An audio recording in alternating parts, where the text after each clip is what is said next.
Last একটা message দিই আপনাদেরকে, যেটা আপনাদের কাজে আসতে পারে। অনেকেই বলে হুজুর কোনোভাবে পারছি না যে প্রত্যেকদিন নিয়ত করে নামাজ পড়বো, জিনা থেকে নিজেকে হেফাজত করবো, চোখের হেফাজত করবো, কিন্তু কোনোভাবে পারছি না। এরকম অনেকের মনের মধ্যে চলতে থাকে কি থাকে না? থাকে না, থাকে না, থাকে না, থাকে। অনেকের মনের মধ্যে এটা চলতে থাকে যে আজকে থেকেই পরিবর্তন হয়ে যাবে। লাস্ট মেসেজ, লাস্ট হাদিস নিয়ে যান।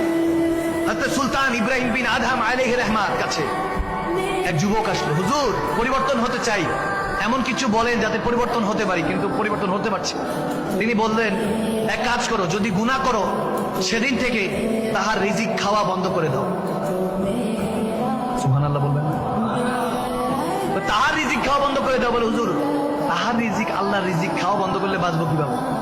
এটা তো সম্ভব না, গুনাহ তো হয়ে যেতে পারে। অন্য কিছু আছে হুজুর। বলে ঠিক আছে, তাহলে এক কাজ করো, যেই শহরে তিনি নাই সেই শহরে গিয়ে গুনাহ করো। যে শহরে তিনি নাই সেই শহরে গিয়ে কি করো? গুনাহ করে। বলে এটা তো সম্ভবই না হুজুর, তিনি তো সব জায়গায় থাকে। তিনি কে? আওয়াজ দেন না, তিনি কে? আল্লাহ তো সব জায়গায় থাকে। আল্লাহু নূরুস সামাওয়াতি ওয়াল আরদ, আল্লাহু নূরুস সামাওয়াতি ওয়াল আরদ। তিনি তো জমিন আসমানে থাকে, তিনি তো নূর, তিনি তো সব জায়গায় আছে। নাহনু আকরাবু ইলাইহি মিন হাবলিল বারীদ, তিনি তো শারাকের রগের চেয়ে তিনি করে থাকে। বলে তাহলে ঠিক আছে, 3 নাম্বার শুনো। থার্ড ওয়ান যখন বলতেছে, এক কাজ করো, যেখানে তুমি করবা, যেখানে আল্লাহ দেখে না সেখানে গিয়ে গুনাহ করো। যেখানে আল্লাহ দেখে না সেখানে গিয়ে কি করো? গুনাহ করো। সে বলতে হুজুর এটা কোনো কথা? আল্লাহ তো সবই দেখে, সবই দেখে। কিভাবে? তিনি যেখানে দেখেন ওখানে কি? তিনি তো সবসময় দেখে। ওয়াচিং আস, আমাদেরকে দেখছে অলওয়েজ, সব সময়। সম্ভব না হুজুর, অন্য কিছু বলেন।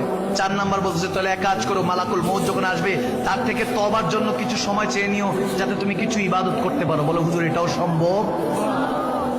বলে লাস্ট কিছু বলেন। বলে 5 নাম্বার বললাম, যখন গুনার কারণে এই যে তুমি বলতেছো যে আল্লাহর কাছে নাফরমান, তুমি জানো যে তিনি দেখছে, সেই শহর যেই শহরে থাকো কেন সেই শহরে তিনি দেখছেন, তিনি তোমার খবর জানেন, সমস্ত কিছুর মালিক তিনি রিজিক খেয়ে তেনার নাফরমান হচ্ছ, মালাকুল মউতের থেকেও টাইম নিতে পারবে না, তেনার হুকুমে তোমার জান কবজ হয়ে যেতে পারে যে কোনো সময়।